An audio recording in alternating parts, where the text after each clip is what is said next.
position you're at, but you did it well with like the materials.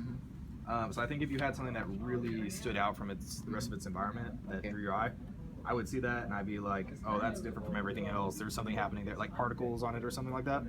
It would make me want to go specifically explore that. Or what if the mammal is actually a rabbit and you saw a carrot falling in the air? Do you want to like lead it? link between the So animals. I would say yes, except so I've seen the carrots in the world before, and they stand out a little bit, but you know they're like a bright orange, and then there's like lots of bright greens and stuff like that.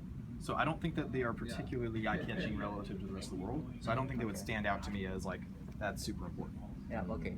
Whereas like when I played the zombie one, if I saw a carrot in there, the bright orange is going to stand out against the rest of the environment. I'm really going to know that like that's what I'm after. Okay.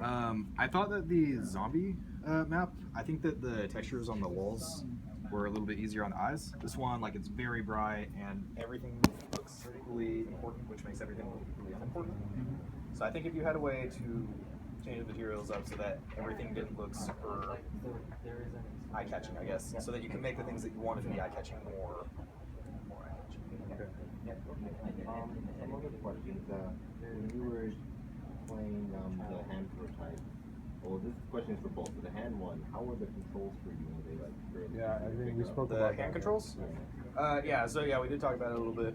I had trouble getting it to pick up my hand, and even after I had gotten it to pick it up, it still didn't feel consistent.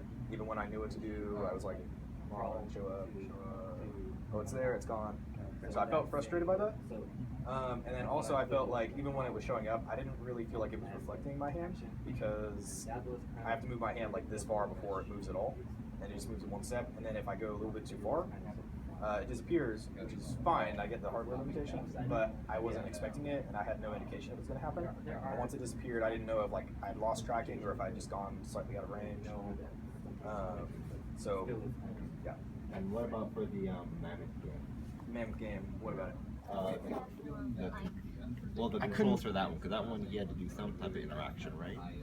No, dude, just walk around. So Just walk around. for me, I had a lot of fun having the mammoth follow me. It made the world feel more alive and like I was doing something to interact with it. The seal, I found the seal and it was actually on the ground, so I was like, all right, come on, mammoth. And, like, it came over and it was awesome. At first, I did try reaching my hand out, but like I couldn't get the hand to work, and so I gave up trying to use that. I love the idea of building platforms for your mammoth, but it wasn't working for me. Unfortunately, the seal was on the ground, and so I just kind of went to that. Okay. The hand, as it is, probably doesn't work well for me